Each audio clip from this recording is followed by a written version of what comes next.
वृंदापाल उग्र सेनपाल महाविद्यालय की इस ऑनलाइन कक्षा में हम पुनः आप सभी डीएलएड, बीएड और डीएड स्पेशल एजुकेशन के सभी बच्चों का पुनः स्वागत करते हैं। पिछली कक्षा में हमने बुद्धि पर विस्तार पूर्वक अध्ययन किया था, उसके अर्थ को समझा। फ्रीमैन ने किस प्रकार से बुद्धि को के स्वरूपों का निर्धारण किया का भी हमने अध्ययन किया, परिभाषाओं का अध्ययन किया, बुद्धि कितने प्रकार की होती है उसका भी अध्ययन किया। और चलते चलते हमने कहा था कि हम बुद्धि से ही संबंधित कुछ नई विषय वस्तुओं को आपके सम्मुख लेकर उपस्थित होंगे। तो उसी क्रम को जारी रखते हुए आज हम आपके सम्मुख लेकर उपस्थित हुए हैं बुद्धि की प्रकृति व विशेषताएं। तो चलिए देख लेते हैं कि बुद्धि की कौन कौन सी प्रकृति है और उसकी विशेषताएं क्या हैं। ठीक, चलिए सबसे पहला जो बिंदु है कि बुद्धि जन्मजात होती है। पहला बिंदु है कि बुद्धि जन्मजात होती है। क्या होती है? जन्मजात होती है, जन्मजात शक्ति है। जैसा कि हमें पता है मनुष्य जब इस धरती पर पैदा होता है तो जिस प्रकार उसकी काया, उसके आँखों की बनावट, उसके हाथ पैर की बनावट, उसके रंग रूप की बनावट का निर्धारण माता पिता के जीन्स से ही हो जाता है, उसी प्रकार हमारे बुद्धि का भी निर्धारण वह हमारे माता पिता के जीन्स से ही हो जाता है। कहने का तात्पर्य यह है कि वंशानुक्रम ही हमारे बुद्धि का निर्धारण करती है। बुद्धि का निर्धारण कौन करता है? बुद्धि का निर्धारण वंशानुक्रम ही करता है। वंशानुक्रम पर निर्भर होती बुद्धि, हमारी वंशानुक्रम पर निर्भर होती है। ठीक है, जिस प्रकार माता पिता की बुद्धि होगी, अगर माता पिता बुद्धिमान है तो निश्चित तौर पर उनके जीन में बुद्धिमत्ता होगी और उनके जीन्स का प्रभाव होने वाले बच्चों पर पड़ेगा और वे बच्चे बुद्धिमान होंगे। तो पहली विशेषता ये कहती है कि बुद्धि जन्मजात शक्ति है जो माता पिता के जीन्स से बच्चे को प्राप्त होती है। अगर माता पिता बुद्धिमान हैं तो निश्चित तौर पर उनके बच्चे भी बुद्धिमान होंगे। है, तो ये पहली विशेषता है। इस विचारधारा के जो समर्थक थे वह कुछ वैज्ञानिकों के नाम यहाँ लिखे हुए हैं। बर्ट, टस, स्कार, जेंसन, टोकले, ये कुछ ऐसे शिक्षा शास्त्री हैं जिन्होंने इस मत पर अपना समर्थन दिया है। अगली विशेषता की तरफ हम बढ़ेंगे। अगली विशेषता कहती है कि बुद्धि के उचित विकास के लिए पर्यावरण का महत्व होता है। बुद्धि के उचित विकास के लिए पर्यावरण का महत्व है। जैसा वातावरण बालक के सम्मुख उपस्थित होगा, बालक के चारों तरफ जिस प्रकार के वातावरण निर्मित होंगे वैसा ही बालक की बुद्धि भी निर्मित होगी। कह सकते हैं कि यदि बालक अच्छे वातावरण में, स्वस्थ वातावरण में अगर पल रहा है, जीवन जीने की कलाओं को सीख रहा है, तो निश्चित तौर पर उसकी बुद्धि अच्छी होगी। और वहीं सिक्के का दूसरा पहलू, यदि बालक का विकास किसी दूषित वातावरण में हो रहा है तो हम कह सकते हैं कि वहाँ पर बालक की बुद्धि का उस ढंग से विकास नहीं होगा जिस ढंग से हम अपेक्षा करते हैं। तो दो चीज़ें बुद्धि के उचित विकास के लिए पर्यावरण का महत्व है। तो ये जो पर्यावरण है ये दो बातों पर निर्भर करता है कि कैसा वातावरण है। वातावरण अच्छा भी हो सकता है और बुरा भी हो सकता है। तो अगर अच्छा वातावरण है, उत्तम वातावरण है, तो निश्चित तौर पर बुद्धि का अधिकतम विकास होगा। और यदि दूषित वातावरण है, दूषित वातावरण है तो बुद्धि का विकास निम्न होगा। तो ये दूसरी आपकी प्रकृति कहलाएगी बुद्धि की।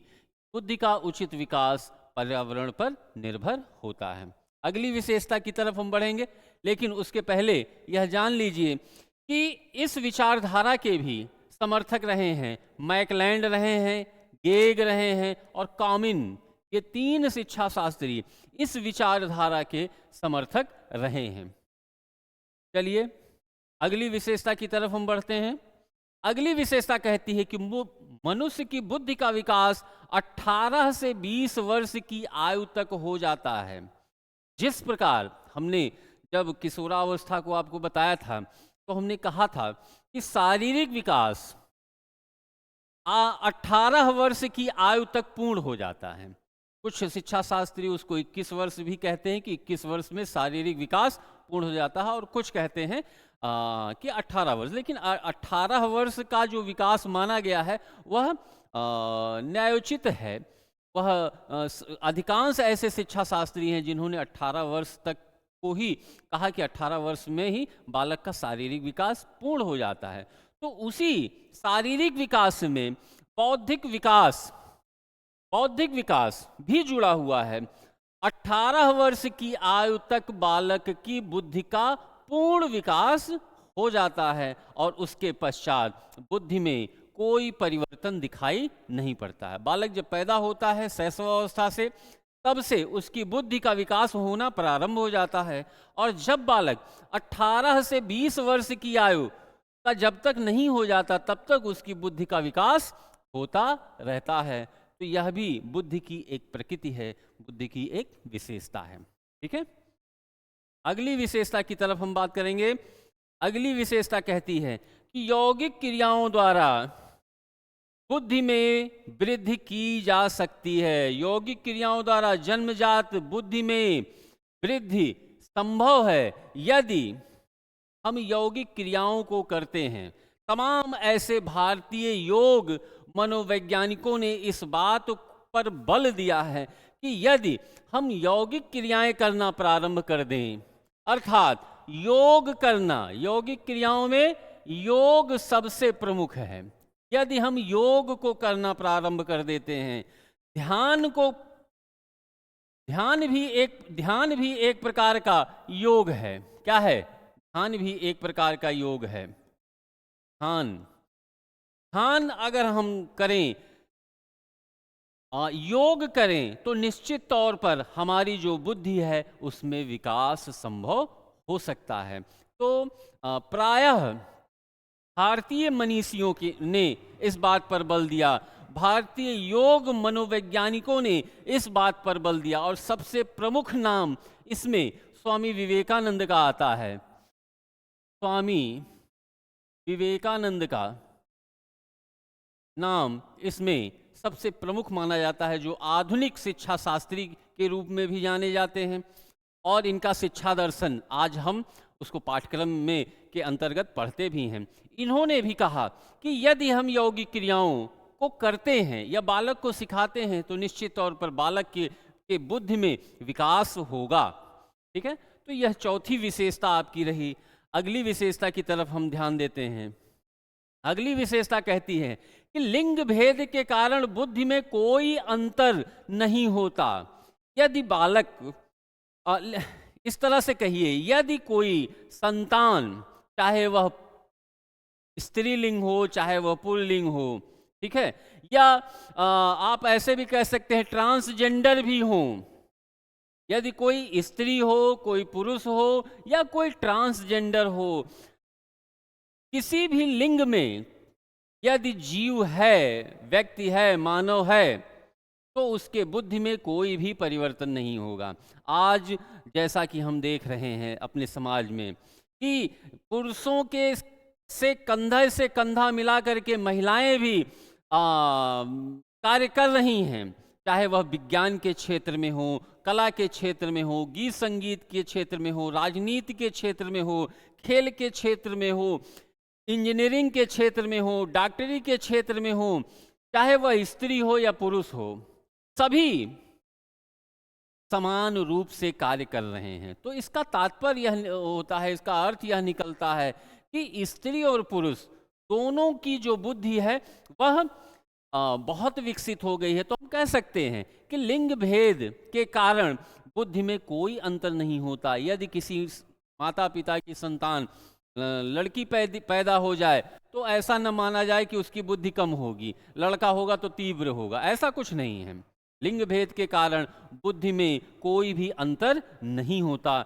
यह इसकी विशेषता है। और इस विचारधारा के भी समर्थक दो शिक्षा शास्त्री रहे हैं, कोल एंड ब्रूस। कोल और ब्रूस ये दो ऐसे शिक्षा शास्त्री रहे हैं जिन्होंने इस बात पर बल दिया है, अपना मत दिया है। अगली विशेषता की बात करेंगे। अगली विशेषता कहती है बुद्धि सीखने की योग्यता है। बुद्धि, छठी विशेषता है आपकी ये, बुद्धि सीखने की योग्यता है। हमने पिछली कक्षा में भी जब फ्रीमैन के सिद्धांत को बतलाया था तो पहला उसमें यही था कि बुद्धि सीखने की योग्यता है। उस कक्षा में भी हमने बतलाया कि जब किसी तथ्य या क्रिया, दो चीजें हमने बताई थी कि जब मनुष्य नए तथ्यों और उसके साथ क्रिया करना वह सीख लेता है, और यह भी बतलाया था कि नए तथ्यों को सीखने में जितना कम समय लेता है और जितना अधिक दिनों तक वह अपने मस्तिष्क में उसको धारण किए हुए होता है, तो वह माना जाता है कि वह बुद्धिमान है। तो नए तथ्यों और नए क्रियाओं में जितना कम समय व्यक्ति को सीखने में लगता है और अधिक दिनों तक वह धारण किए हुए होता है, तो यह कहलाता है सीखने की योग्यता। ये फ्रीमैन की बात थी। इसको यहाँ पर हम पुनः एक बार लिख देते हैं कि ये जो सिद्धांत है, यह जो स्वरूप है बुद्धि का, वह फ्रीमैन का है। फ्रीमैन का सिद्धांत है यह। तो इन्होंने कहा कि नए तथ्यों और नई क्रियाओं को करने में हमें जितना कम समय लगता है और जितने अधिक दिनों तक उस विचार को, उस तथ्य को, उस क्रिया को हम अपने मन मस्तिष्क में धारण किए हुए होते हैं, यह कहलाता है सीखने की योग्यता। उस कक्षा में भी हमने कहा था कि वुडवर्थ इस विचारधारा के समर्थक हैं, गाल्टन इस विचारधारा के समर्थक है और डियरबर्न भी इस विचारधारा के समर्थक हैं। ठीक है, अगली विशेषता की तरफ हम बढ़ेंगे। अगली विशेषता, सातवीं विशेषता कहती है कि बुद्धि पर्यावरण के साथ समायोजन की योग्यता है। यह भी फ्रीमैन का ही। बुद्धि का स्वरूप जब हमने पढ़ाया था तो हमने बतलाया था कि बुद्धि के साथ, पर्यावरण के साथ समायोजन की योग्यता भी बुद्धि कहलाती है। बुद्धि पर्यावरण के साथ समायोजन की योग्यता कहलाती है। हमारे आसपास का वातावरण जिस प्रकार है और हम उस वातावरण में जिस प्रकार से अपने आप को ढाल लेते हैं, समायोजित कर लेते हैं, वह कहलाता है पर्यावरण के साथ समायोजन की योग्यता। ठीक है, हमारा जो पर्यावरण है, हमारे आसपास का जो वातावरण है, कहीं अच्छा वातावरण है, कहीं बुरा वातावरण है। अच्छे वातावरण में तो सभी अपने आप को ढाल लेते हैं, लेकिन जब बुरे वातावरण में प्रतिकूल वातावरण में हम अपने आप को ढाल लेना सीख लेते हैं, तो यह कहलाता है बुद्धि। बुद्धि कहलाती है और कहलाएगा कि बुद्धि पर्यावरण के साथ समायोजन की योग्यता है। हम विषम परिस्थितियों में, प्रतिकूल परिस्थितियों में जब अपने आप को ढाल लेते हैं तो यह कहलाता है उत्तम बुद्धि। ठीक है, और यह वही व्यक्ति कर सकता है जिसके पास बुद्धि होती है, जिसके पास विवेक होती है। इस विचारधारा के भी समर्थक स्टर्न, बर्ट और प्रिंटर ये तीन ऐसे शिक्षा शास्त्री हैं जिन्होंने इस विचारधारा का समर्थन किया है। अगली विशेषता की तरफ बात करेंगे। अगली विशेषता कहती है कि बुद्धि अमूर्त चिंतन की योग्यता है। बुद्धि क्या है? अमूर्त चिंतन की योग्यता है। हमने उस कक्षा में भी इस चीज पर चर्चा की थी और आज पुनः इस चीज को बता रहे हैं प्रकृति और विशेषता में कि बुद्धि अमूर्त चिंतन की योग्यता है। जब ऐसी विषय वस्तुएं जो हमें प्रत्यक्ष रूप से दिखाई नहीं देती, अगर हम उस पर भी अपना चिंतन प्रकट कर लेते हैं, अपना मनन प्रकट कर लेते हैं, तो यह कहलाता है अमूर्त चिंतन। और यह वही व्यक्ति कर सकता है जिसके पास बुद्धि है। ठीक है, तो बुद्धि क्या है? अमूर्त चिंतन की योग्यता है। और इस विचारधारा के समर्थक में बिने, टर्मन और स्पीयरमैन ये तीन शिक्षा शास्त्री हैं जिन्होंने इस विचारधारा को समर्थन दिया है। और फिर यहाँ पर बताते चले कि यह भी जो स्वरूप है यह फ्रीमैन का ही है। फ्रीमैन का ही यह विचार है। बुद्धि अमूर्त चिंतन की योग्यता है। अगली विशेषता आपकी कहती कि बुद्धि पूर्व अनुभवों और पूर्व अर्जित ज्ञान से लाभ उठाने की योग्यता है। बड़ी महत्वपूर्ण चीज है। बुद्धि क्या है कि पूर्व अनुभव और पूर्व अर्जित ज्ञान से लाभ उठाने की योग्यता है। देखिए, आज के समय में वही व्यक्ति सफल है जो अपने पूर्व उसके जीवन में जो भूतकाल में जो घटित हुआ है उन घटनाओं से जब वह सीख प्राप्त कर लेता है, तो पूर्व का यह अनुभव हो गया कि हम भूतकाल में जो हमने देखा, जो हमने सुना, जो हमने महसूस किया, उससे जो हम सीख लेते हैं। और पूर्व अर्जित ज्ञान पिछली कक्षाओं में, पिछले वातावरण में हमने क्या सीखा, क्या ज्ञान अर्जित किया, तो इन दोनों चीजों से जब हम लाभ उठाना सीख लेते हैं तो वह तब्दील हो जाता है, बुद्धि में बदल जाता है। अर्थात हम कह सकते हैं कि पूर्व अनुभवों और पूर्व अर्जित ज्ञान से लाभ उठाने की जो योग्यता होती है वह बुद्धि कहलाती है। ठीक है प्यारे बच्चों, इस चीज को समझ लीजिए। अगली विशेषता की तरफ चलते हैं। अगली विशेषता कहती है बुद्धि समस्या समाधान की योग्यता है। बुद्धि समस्या समाधान की योग्यता है। यह भी फ्रीमैन का ही सिद्धांत है। हमने आपको बतलाया था फ्रीमैन यह भी फ्रीमैन का ही स्वरूप है। ठीक, बुद्धि समस्या समाधान की योग्यता है। अर्थात जो जीवन में ऐसी परिस्थितियां, ऐसी समस्याएं हर व्यक्ति के सम्मुख उपस्थित होती हैं कि कैसे फिर वह आगे कार्य करे, समस्याओं से कैसे वो लड़े। अगर व्यक्ति ने अपने बुद्धि का प्रयोग किया तो निश्चित तौर पर वह समस्या समाधान कर सकता है, समस्याओं से लड़ सकता है, समस्याओं से जूझ सकता है। तो हम कह सकते हैं कि समस्या समाधान का जो माध्यम होता है, समस्या समाधान की जो योग्यता कहलाती है वह बुद्धि कहलाती है। ठीक है, तो फ्रीमैन का भी यह भी सिद्धांत रहा है। ठीक, विचारधारा। अब आगे बात करेंगे अगली विशेषता की तरफ। अगली विशेषता कहती है कि बुद्धि अनेक योग्यताओं का समुच्चय है।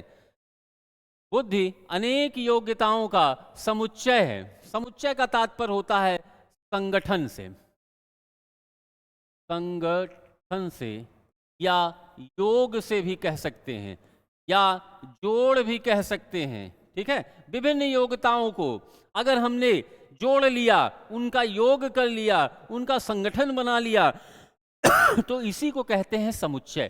ठीक है, व्यक्ति, हमने पिछली कक्षा में भी आपको बतलाया था कि व्यक्ति को अगर जीवन जीने की कला सीखनी है, अपना जीवन व्यवस्थित करना है, तो किसी एक योग्यता से वो अपने जीवन को सफल नहीं बना सकता। उसे अनेक प्रकार की योग्यताओं को सीखना पड़ेगा और अपने आचरण में, अपने व्यवहार में उसको धारण करना पड़ेगा और उसको व्यक्त भी करना पड़ेगा।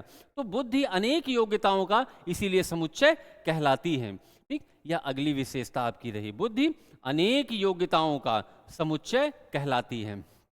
अंतिम जो सबसे महत्वपूर्ण विशेषता है कि बुद्धि और ज्ञान में अंतर होता है। बुद्धि और ज्ञान में अंतर होता है। प्यारे बच्चों, बुद्धि जन्मजात होती है। इसको हम लिखते चलें, बुद्धि दोनों में जमीन आसमान का अंतर होता है। ठीक है, और इसको लोग एक ही विचार के रूप में स्वीकार करते हैं, लेकिन ऐसा नहीं है। बुद्धि और ज्ञान में जमीन आसमान का अंतर होता है। तो बुद्धि क्या होती है? बुद्धि जन्मजात होती है। बुद्धि जन्मजात होती है और ज्ञान हमने कहा था कि ज्ञान अर्जित की जाती है।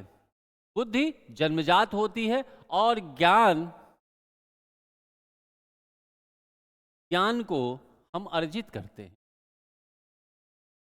ज्ञान को अर्जित करते हैं। ज्ञान को अर्जित करते हैं। बुद्धि जन्मजात होती है। जब व्यक्ति पैदा होता है तो माता पिता से बुद्धि मिलती है। अभी मैंने पहली विशेषता में यही कहा कि बुद्धि वंशानुक्रम पर निर्भर करती है, तो हम कह सकते हैं कि बुद्धि जन्मजात होती है। और वहीं दूसरी तरफ ज्ञान को, जब हम धरती पर पैदा होते हैं और विभिन्न तथ्यों को, विभिन्न क्रियाओं को करते हैं तो वह ज्ञान में तब्दील हो जाता है। ठीक, तो ज्ञान को हम अर्जित करते हैं। फिर अगली विशेषता आपकी कहती कि बुद्धि के लिए ज्ञान की आवश्यकता नहीं होती। बुद्धि के लिए ज्ञान की आवश्यकता नहीं है। बुद्धि के लिए ज्ञान की आवश्यकता नहीं होती। बुद्धि के लिए ज्ञान की आवश्यकता नहीं होती, किंतु ज्ञान के लिए बुद्धि की आवश्यकता होती है। ज्ञान के लिए ज्ञान के लिए बुद्धि की आवश्यकता होगी। बुद्धि की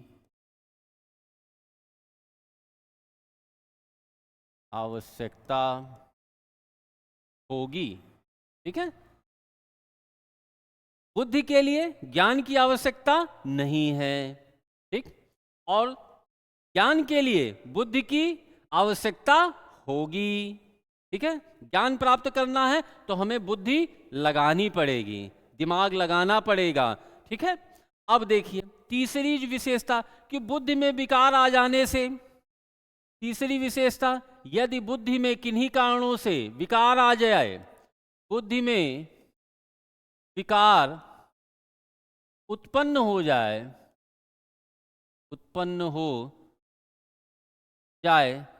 तो ध्यान दीजिए कि जब बुद्धि में विकार उत्पन्न हो जाएगा तो ज्ञान विस्मरण हो जाएगा। ज्ञान विस्मरण हो जाएगा, विस्मृत हो जाएगा व्यक्ति उसका। अगर बुद्धि में कहीं से भी कोई विकार उत्पन्न हो जाए, आप कहीं से बीमार हो जाएं, आपको फालिज लग जाए, कहीं गंभीर चोट आ जाए मस्तिष्क में, तो बुद्धि में विकार उत्पन्न होना स्वाभाविक है। और यदि बुद्धि में विकार उत्पन्न हो गया तो जो ज्ञान आपने प्राप्त किया है वह विस्मृत हो जाएगा, वह भूल जाएगा। विस्मृत मतलब भूल जाना, आप भूल जाएंगे उस ज्ञान को। किंतु ज्ञान विस्मृत हो जाने पर, किंतु ज्ञान अगर विस्मृत हो जाए, विस्मरण हो जाए, ज्ञान का विस्मरण हो जाए, तब क्या होगा? यदि ज्ञान का विस्मरण हो जाए तो बुद्धि में कोई विकार नहीं आएगा। ज्ञान विस्मृत हो जाए तो बुद्धि में कोई भी विकार नहीं आएगा। कोई भी बुद्धि में कोई भी विकार नहीं आएगा। ठीक है, तो ये इस चीज को हमने लिख करके इसलिए समझा दिया कि आप अगर अपना नोट्स बना रहे हो तो इन चीजों को लिख लीजिए, समझ लीजिए। एक बार पुनः हम इस पर चर्चा करना चाहेंगे कि बुद्धि और ज्ञान में अंतर होता है। यह